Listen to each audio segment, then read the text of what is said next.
तो दोस्तों स्वागत है आप सबका मेरे इस चैनल में क्रिकेट विद मनु। आज का मैच है आईपीएल 2024 का 17th एडिशन, मैच नंबर 21, जो कि है Lucknow super giants versus Gujarat Titans. आज का मैच होने वाला है लखनऊ के होम ग्राउंड में, जो कि है एकाना स्पोर्ट्स स्टेडियम। और ज़्यादा टाइम वेस्ट ना करते हुए प्लेइंग 11 वेन्यू और पिच कंडीशन और कुछ प्लेयर के स्टैट्स की तरफ बढ़ते हैं। तो ये है एकाना स्पोर्ट्स सिटी, जो कि है लखनऊ सुपर जायंट्स का होम ग्राउंड। ये जो वेन्यू है इसके स्लो पिचेस के लिए जाना जाता है, एक कम टोटल वाले पिचेस के लिए जाना जाता है। हालांकि पिछले मैच में एक बहुत ही अच्छा हाई स्कोर बना भी था। अगर पिछले सीज़न की बात किया जाए तो वहाँ पे बस दो तीन स्कोर ही ऐसे हुए थे, 2-3 मैचेस ही हुए थे जो कि 150 प्लस गए थे। उसके बाद लगातार हर मैचेस ज़्यादा हाई स्कोरिंग नहीं रहे थे।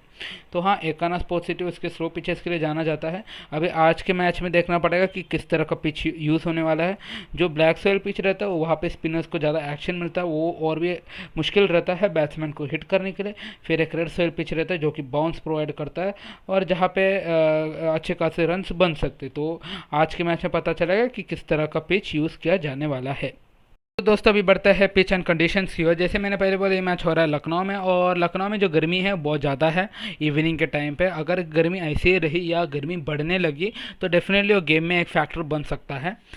आपको पता ही है गर्मी में खेलते वक्त प्लेयर्स जो है वो थक जाते हैं, और जिस वजह से उनका जो परफॉर्मेंस है कहीं ना कहीं ड्रॉप होने लगते हैं।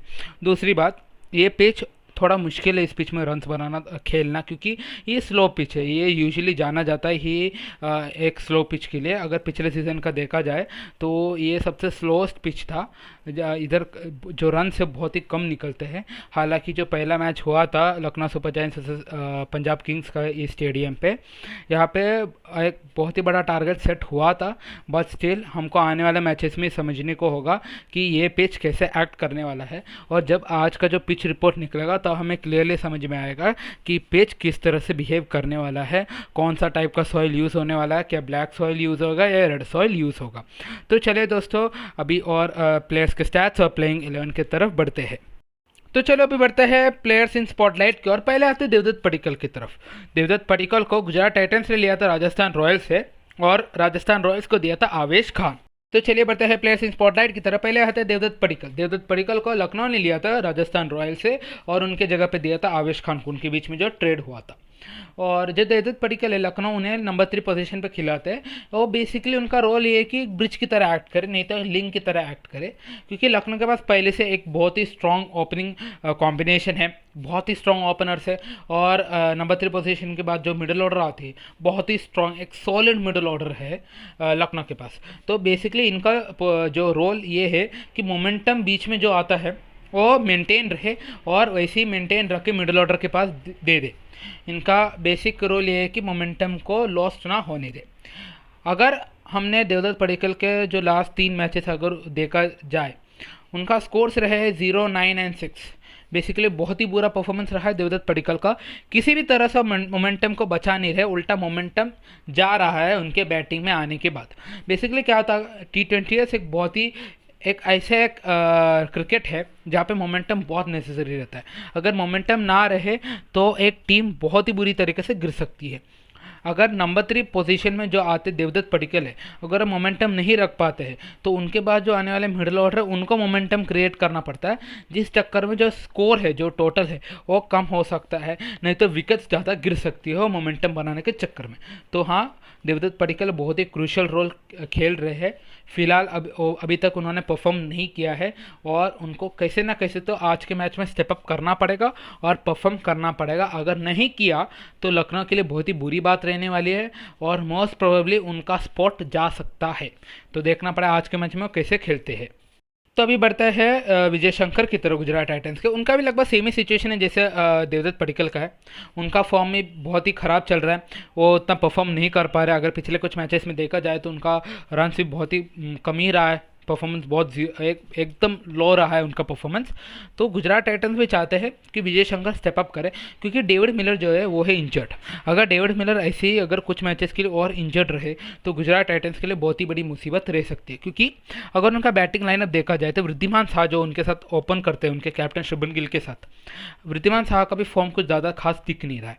अगर वृद्धिमान शाह भी नहीं खेल सकते, और अगर शुभमन गिल नहीं तो साई सुदर्शन दोनों आउट हो जाए, तो फिर उनके पास कोई बचा नहीं है जो कि इनिंग्स को कंट्रोल कर सके या तो एक उम्मीद दे सके कि हाँ रन्स बन सकते हैं। राहुल तेवाटिया एक्चुअली डेथ में आके अच्छे स्ट्राइक रेट में खेलने की कोशिश करते, पर वो भी एक ऐसा बैट्समैन नहीं कि पूरा टिक के खेल पाए, तो वो एक बहुत ही बड़ी मुश्किल है गुजरात टाइटंस के लिए। पिछले सीजन में उनके पास हार्दिक पांड्या था जिनके ऊपर वो उनको उम्मीद रख सकते थे कि इनिंग्स आगे जा सकता है, पर इस सीजन में वो नहीं है। और अभी जो भी है एक्सपेक्टेशन तो विजय शंकर के ऊपर है, तो आज के मैच में विजय शंकर को स्टेप अप करना पड़ेगा, ज़्यादा नहीं तो भी एक अच्छा एक इनिंग्स उनको खेलना ही पड़ेगा और उनको प्रूव करना पड़ेगा कि हाँ गुजरात टाइटंस के लिए मिडल ऑर्डर में वो कंट्रोल ला सकते हैं। तो चलिए बढ़ते हैं और स्टैट्स की तरफ। चलिए बढ़ते हैं लखनऊ सुपर जायंट्स के प्लेइंग 11 की तरफ। उनका प्लेइंग 11 में ज़्यादा चेंजेस नहीं रहना चाहिए। बाकी रही बात इम्पैक्ट स्ट्रैटेजी की, वो तो हर मैचेस में अलग ही रहा है। बाकी उनका प्लेइंग 11 जो है, अगर सारे प्लेयर्स फिट एंड फाइन रहेंगे तो वही सेम रहने वाला है। बाकी जो भी है टॉस के टाइम पे कैप्टन बता देंगे अगर कुछ चेंजेस रहा तो। उनका जो प्लेइंग 11 रहने वाला है वो है KL राहुल जो कि उनके कैप्टन / विकेट कीपर है। फिर Quinton de Kock, Devdutt Padikkal, Nicholas Pooran, Marcus Stoinis, Krunal Pandya, Ayush Badoni, Ravi Bishnoi, Yash Thakur, Naveen ul Haq, Mayank Yadav और M सिद्धार्थ। मयंक यादव उनका एक की प्लेयर है जिनका सबका आज अटेंशन रहने वाला है। आई होप कि ये आज के मैच में भी बहुत ही अच्छा परफॉर्म करे। तो चलिए बढ़ते हैं गुजरात टाइटंस के प्लेइंग 11 की तरफ। उनका प्लेइंग 11 में भी चेंजेस रह सकते हैं, नहीं रह सकते हो तो टॉस के टाइम पे ही पता चलेगा। बाकी मोहम्मद शमी अभी भी इंजर्ड है। डेविड मिलर का फिटनेस के बारे में कोई आइडिया नहीं है, क्या वो खेलेंगे नहीं खेलेंगे वो पता नहीं। अगर नहीं खेलेंगे तो जैसे पिछले मैच में थे वही सेम प्लेइंग 11 रहने वाला है और केन विलियमसन खेलेंगे। बाकी उनका प्लेइंग 11 रहने वाला शुभमन गिल जो कि उनके कैप्टन है। फिर आएंगे वृद्धिमान साहा, फिर साई सुदर्शन, फिर केन विलियमसन जो कि एक ओडिया और टेस्ट क्रिकेटर है और T20 में ज़्यादा खास खेलते नहीं है क्योंकि उनको टाइम लगता है फॉर्म में आने का, टाइम लगता है सेट होने को। फिर आते हैं विजय शंकर, फिर आता है अजमतुल्ला उमरजाई, फिर राहुल टिवाटिया, राशिद खान, नूर अहमद, उमेश यादव, दर्शन नलकंडे और फिर लास्ट में आएंगे मोहित शर्मा। बढ़ते हैं स्टैट मैटर की ओर। पहले आते हैं निकोलस पूरन जो कि लखनऊ के लिए बहुत ही की प्लेयर है। उनका कुछ मैचअप की तरफ बढ़ते हैं। उन्होंने इस सीजन में बहुत ही बढ़िया स्टार्ट किया है। 175 का स्ट्राइक रेट के साथ 3 मैच में 146 रन बनाए उन्होंने, बहुत ही शानदार परफॉर्मेंस रहा है। और जो जितना भी रन उन्होंने बनाया वो स्पिन का अगेंस्ट है, पर एक फैक्टर है वो है गुजरात टाइटंस के स्पिन डुओ जो कि है नूर अहमद और राशिद खान। उनके अगेंस्ट निकोलस पूरन ने बहुत स्ट्रगल किया है। राशिद खान के अगेंस्ट निकोलस पूरन ने बस 27 रन बनाए, 43 बॉल्स में 2 बार आउट भी हो चुके हैं T20 में। और रही बात नूर के अगेंस्ट, पूरन ने बस 6 बॉलों में 0 रन बनाए, बेसिकली कोई रन बनाए नहीं है और 2 बार आउट भी हो चुके 2 इनिंग्स में। ये है निकोलस पूरन का हाल अगेंस्ट नूर अहमद। तो जैसे स्टैट्स है वैसे देखा जाए तो राशिद खान और नूर अहमद के अगेंस्ट तो बहुत ही बुरी तरीके से स्ट्रगल करते हैं। अभी बढ़ते हैं लखनऊ के स्पिनर्स की तरफ। उनका स्पिनर्स ने टोटल 24 ओवर्स बॉल किए इस सीजन में और बाद 2 ही विकेट लिए। बहुत ही बुरी परफॉर्मेंस रही है स्पिनर्स की और उनका एवरेज रहा है 99.5। इसके बाद जो बुरा परफॉर्मेंस किया है वो है मुंबई इंडियंस के स्पिनर्स ने, जिन्होंने सेम इतने ओवर्स में 2 ही विकेट लिए पर उनका एवरेज है 76.50 का। तो लखनऊ के जो स्पिनर्स ऑफ विकेट नहीं ले रहे और वो ज़्यादा रन्स दे भी रहे, बेसिकली उनका परफॉर्मेंस जितना एक्सपेक्ट कर रहे उतना आ नहीं रहा है। और लास्ट में आएंगे बॉलिंग इकोनॉमी रेट की तरफ।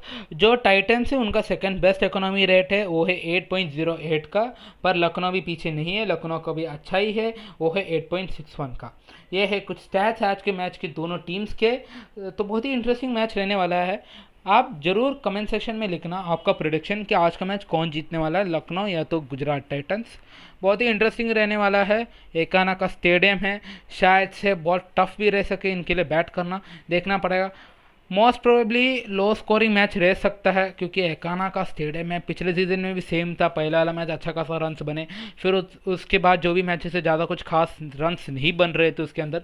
तो देखना पड़ेगा, अगर ब्लैक सॉइल पिच भी रहेंगे तो बहुत ही मुश्किल रहने वाला है रन्स बनाने को।